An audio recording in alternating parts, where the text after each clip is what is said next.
ऐसा हो पति पत्नी का रिश्ता। 1 साल के डेटिंग के बाद आखिरकार आज उसकी शादी हो गई। अंजलि आज बहुत ज़्यादा खुश थी। उसकी नई ज़िंदगी की शुरुआत थी आज। शादी की सारी रस्में ख़त्म हो गई थी और अंत में एक वेडिंग पार्टी ऑर्गेनाइजेशन की गई थी। शादी के कीमती से कीमती तोहफे उन्हें मिले थे, लेकिन माँ ने कुछ अलग ही तोहफा अंजलि को दिया था। माँ ने अंजलि को एक नई बैंक की पासबुक दी और कहा, बेटा यह सेविंग अकाउंट मैंने तुम्हारे नाम पर खोला है और इसमें 1 लाख जमा कर दिए हैं। माँ ने आगे कहा, मेरी प्यारी बेटी, इस पासबुक को लो और इसे अपनी शादी की उन खूबसूरत यादों की तरह रखो जो तुम्हें ज़िंदगी भर याद रहेंगी।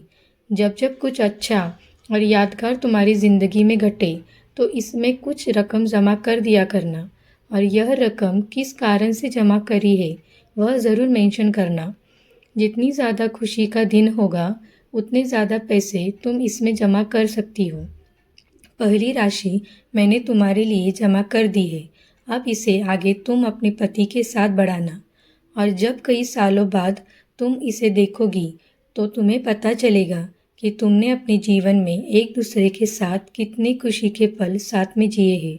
अंजलि ने बाद में यह बात अपने पति को भी बताई। दोनों को भी यह सुझाव बड़ा ही पसंद आया और अब वह दोनों ही उस वक्त का इंतज़ार करने लगे जब इस खाते में कुछ पैसे जमा करा पाए। महीनों बाद उनकी पासबुक कुछ इस तरह से दिखने लगी। 19 जनवरी 10,000। शादी के बाद पति का पहला बर्थडे मनाया। 27 फरवरी 20,000। पत्नी को नौकरी मिली। 25 मई 20,000। वेकेशन शिमला में गए। 3 जून 50,000। पत्नी प्रेग्नेंट हुई। 22 जुलाई 40,000।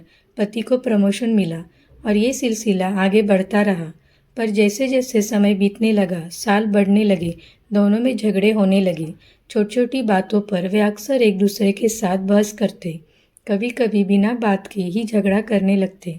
धीरे धीरे दोनों के बीच बातें बंद हो गई। वह दोनों ही अब अपनी शादी के फैसले पर पछताने लगे। दोनों को ही ऐसा लगने लगा कि उन्होंने दुनिया के सबसे घटिया इंसान से शादी की है। शायद उनके बीच का वह प्यार ही कहीं गुम हो गया जो पहले था। एक दिन अंजलि ने अपनी माँ से बात की। माँ, अब हम साथ नहीं रह सकते। हम दोनों ने ही यह फैसला लिया है कि अब तलाक लेकर अलग हो जाए। मुझे समझ में नहीं आ रहा है कि मैंने ऐसे इंसान के साथ शादी करने का फैसला कैसे लिया था। उसकी माँ ने कहा, बिल्कुल, इसमें कोई बड़ी बात नहीं है। तुम वही करो जो तुम्हारा दिल कहता है।